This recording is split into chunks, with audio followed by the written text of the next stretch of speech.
Shalom et bon retour en Israël avec Aline. Aujourd'hui, nous commençons notre spécial de Pâques directement depuis Jérusalem. Nous allons suivre les pas de Jésus lors de son entrée triomphale. Nous allons voir le chemin qu'il a parcouru depuis la montée de Béthanie jusqu'à son entrée par la porte dorée. Cependant, ce ne sont pas des Pâques comme les autres, car nous sommes en pleine période de guerre et de conflit, et nous verrons comment les célébrations se déroulent en ces jours si difficiles. Alors, si vous êtes prêts, commençons.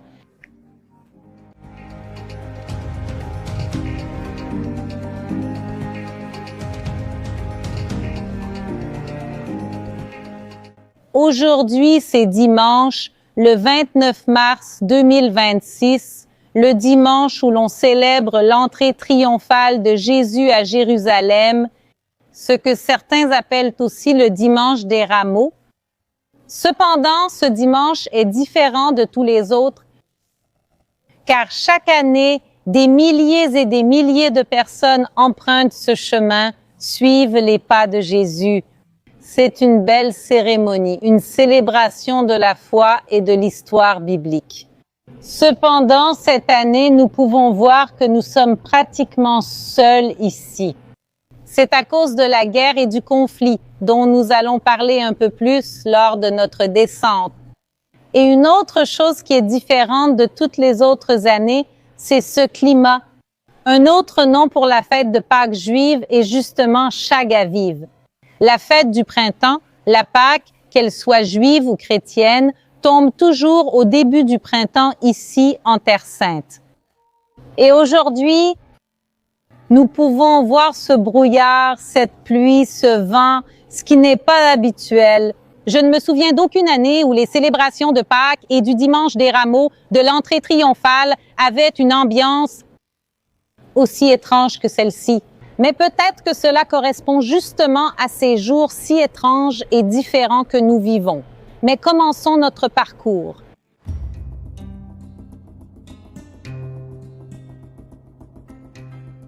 Nous sommes maintenant à l'un des points les plus élevés du mont des Oliviers. Et c'est justement ici que nous allons commencer notre marche d'aujourd'hui, car Jésus passe par ce chemin en venant de Béthanie. Béthanie se trouve à seulement 3 kilomètres de Jérusalem, sur le versant est du mont des Oliviers. Nous connaissons Béthanie dans la Bible justement comme un endroit où Jésus séjournait fréquemment. C'était pour lui comme une base sûre. Et là vivaient Lazare, Marthe et Marie. Jésus monte sur le mont des Oliviers, arrive ici jusqu'au point culminant et commence alors sa descente triomphale. Et c'est ce que nous allons faire ensemble maintenant. Venez avec moi.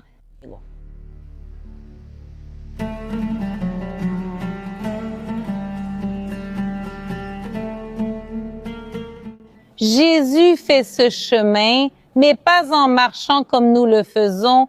Il est monté sur un petit âne. Et cela se relie à la prophétie de Zacharie 9:9. Réjouis-toi beaucoup, filles de Sion. Exulte, ô filles de Jérusalem. Voici que ton roi vient à toi, juste et sauveur, humble, monté sur un ânon petit d'une ânesse. Regardez comme c'est intéressant. Lorsque Jésus ordonne à ses 2 disciples d'aller chercher l'ânon à Bethphagée, justement tout près d'où nous sommes, il précise qu'il doit s'agir d'un ânon qui n'a jamais été utilisé, qui n'a jamais été monté. Pourquoi cela? Cela peut être lié aux lois et aux coutumes de l'Ancien Testament, où les animaux qui n'avaient jamais été utilisés étaient considérés comme consacrés et réservés à un usage sacré et spécial. Et nous voyons que cet ânon qui a porté Jésus sur le chemin était justement un animal qui n'avait jamais été monté, ce qui correspond parfaitement aux écrits de l'Ancien Testament.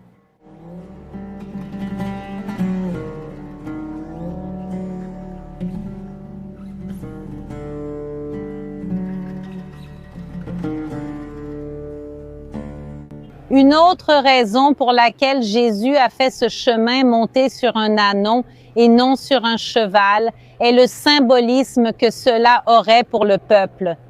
À cette époque, le cheval était considéré comme un animal de guerre et un roi qui arrivait monté sur un cheval venait conquérir une ville par la force.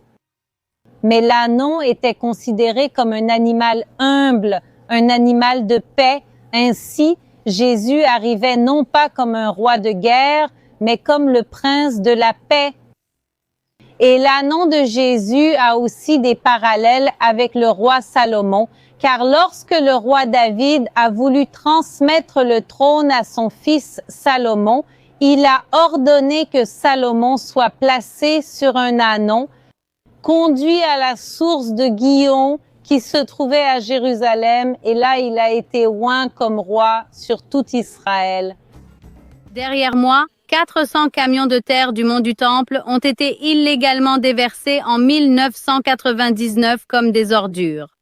Mais 2 archéologues ont refusé de laisser cela disparaître. Elles ont sauvé la terre et créé le projet de tamisage du mont du Temple. Aujourd'hui, plus de 500 000 artefacts ont été retrouvés, de la poterie du temple de Salomon, des pièces de monnaie de l'époque de Jésus, des fragments d'histoire qui étaient destinés à être perdus à jamais. Vous pouvez maintenant rejoindre cette mission de sauvetage, recevoir de la terre du mont du Temple chez vous et aider à préserver l'archéologie biblique. Scannez le code QR ou rendez-vous sur le lien ci-dessous.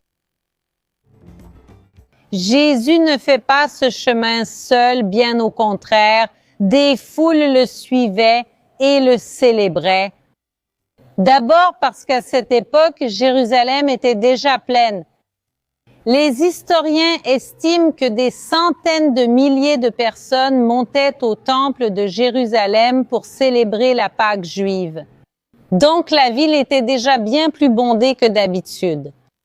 Mais une partie de cette foule entend que Jésus est en train d'emprunter ce chemin, qu'il est sur le point d'entrer à Jérusalem, et il décide de couper des branches de palmier et de venir ici célébrer Jésus. Et maintenant, un fait intéressant, ces branches de palmier ne proviennent pas de n'importe quel type de palmier, mais très probablement, la plupart d'entre elles étaient des branches de dattier, car cela a aussi une signification biblique dans Lévitique 23:40, lorsque Dieu ordonne de prendre des branches de dattier et d'aller se réjouir devant le Seigneur. Et une autre chose que certaines personnes ont faite, c'est d'enlever leur manteau, leur cape et de les étendre sur le sol pour que Jésus puisse passer dessus. Mais souvenez-vous qu'à cette époque, les routes n'étaient pas asphaltées et aménagées comme elles le sont aujourd'hui, mais c'était un simple chemin de terre battue et c'était un geste extrêmement fort. Rappelez-vous de l'importance que les capes et les manteaux avaient à cette époque.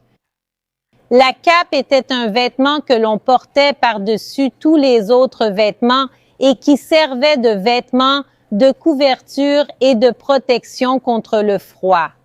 Le manteau était l'un des biens les plus importants qu'une personne de cette époque possédait. Nous voyons d'ailleurs cela dans le livre de l'Exode.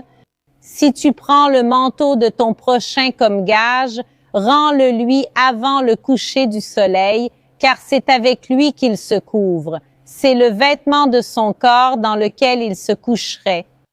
L'Exode nous explique que le manteau ne doit pas être retenu, cela parce qu'il pouvait être essentiel à la survie à cette époque. Et de cette manière, nous comprenons encore mieux la grande signification de ces manteaux sur le chemin. Ils ne donnaient pas quelque chose de simple, ils enlevaient leurs manteaux, les posaient sur le sol, ils donnaient d'eux-mêmes quelque chose de très important pour l'entrée triomphale de Jésus.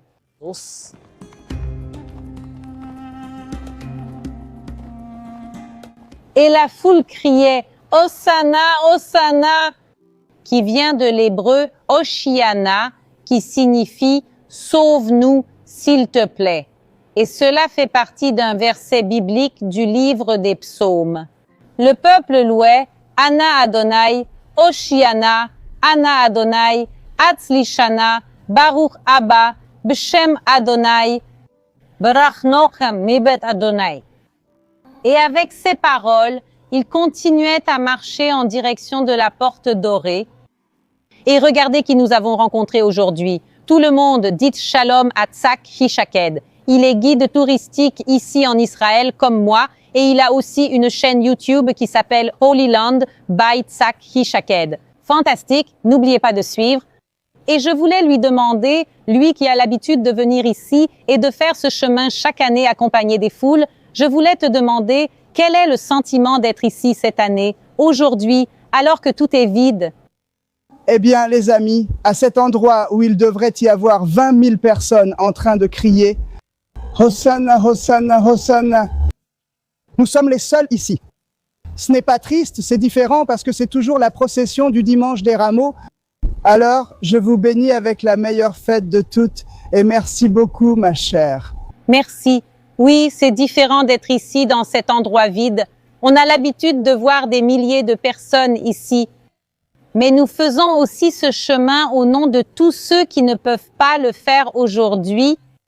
Mais Bezrat Hashem, si Dieu le veut, l'année prochaine, nous verrons toutes les personnes revenir et faire ce chemin.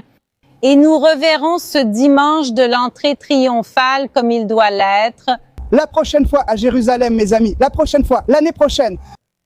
Shalaïm l'année prochaine à Jérusalem et bonne fête. Bonne fête. Merci beaucoup. Au revoir, au revoir. Continuons notre chemin, les amis.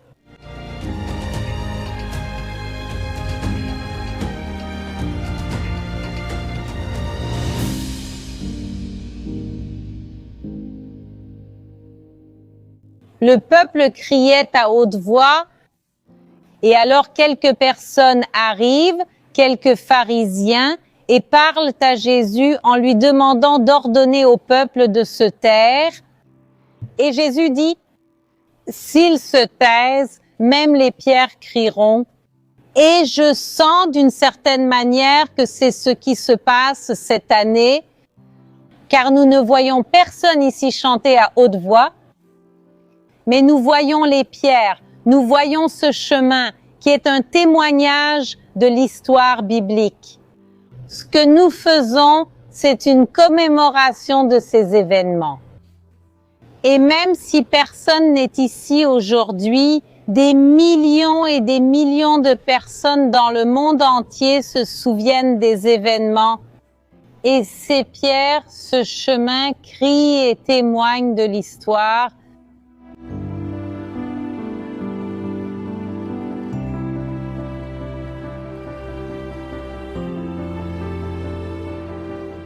Et pendant que la foule célébrait et chantait pour Jésus, chantait ses louanges, Jésus, en revanche, s'éloigne de quelques mètres et regarde précisément vers la ville de Jérusalem et vers le temple de Jérusalem. Le temple se trouvait exactement là où se trouve aujourd'hui le dôme doré. Et Jésus commence alors à pleurer. Il pleure.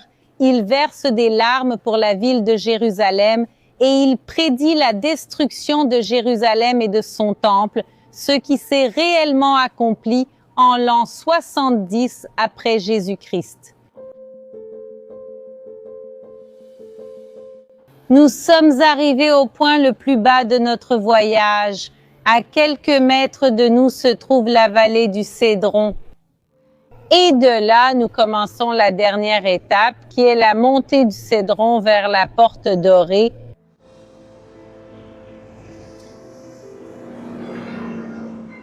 Les cloches viennent de commencer à sonner, je ne sais pas si vous pouvez entendre. Et il y a aussi une personne qui vient de passer en portant un rameau et en empruntant ce chemin. Donc, on peut dire que le chemin n'est pas vide. Oui, il y a quelques personnes, mais il y a des gens ici qui viennent se souvenir de ce moment historique et nous continuons aussi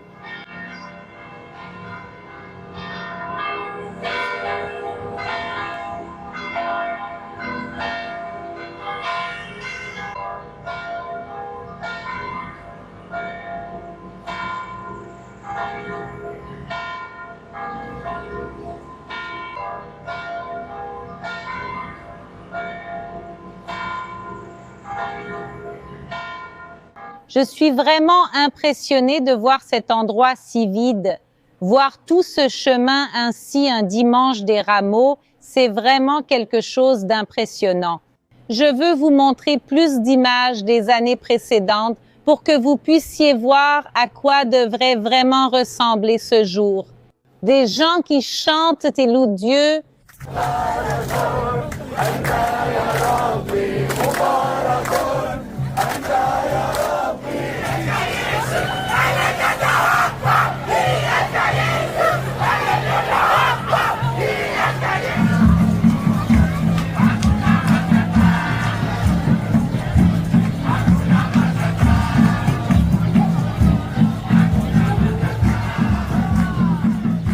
Devant nous, nous voyons la porte des lions, qui à l'époque de Jésus était ici une porte appelée la porte des brebis.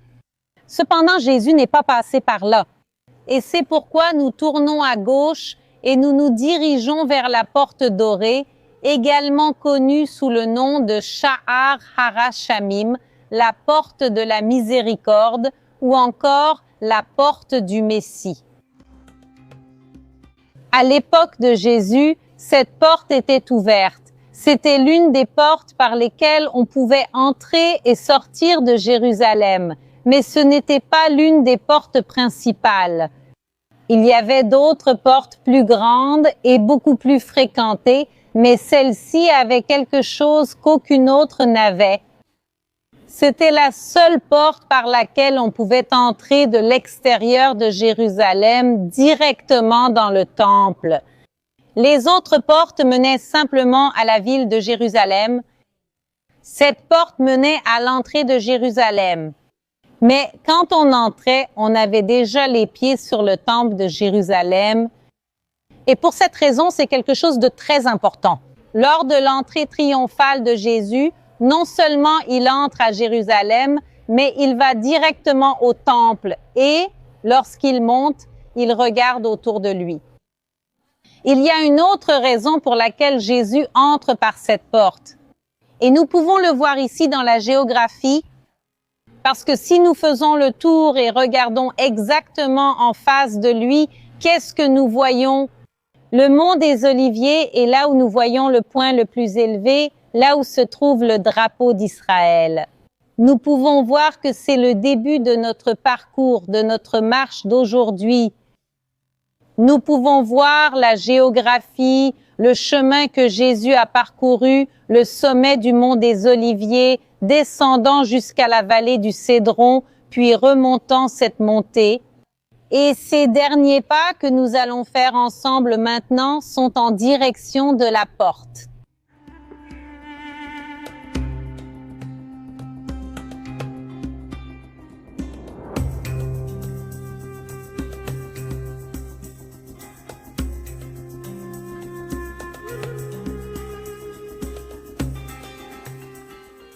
Et en cette date si importante, dans ce lieu plus que spécial, je vous invite tous à faire une prière pour la paix et que ce lieu n'ait plus jamais besoin d'être vide à cause de conflits et de guerres.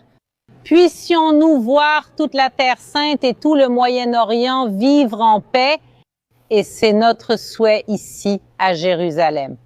Et d'ici, nous voulons aussi souhaiter à vous tous, partout dans le monde, de joyeuses et bénies Pâques. Et ne manquez pas non plus dimanche prochain, car nous serons en direct de Jérusalem pour le spécial de la résurrection. Alors, on se retrouve la prochaine fois.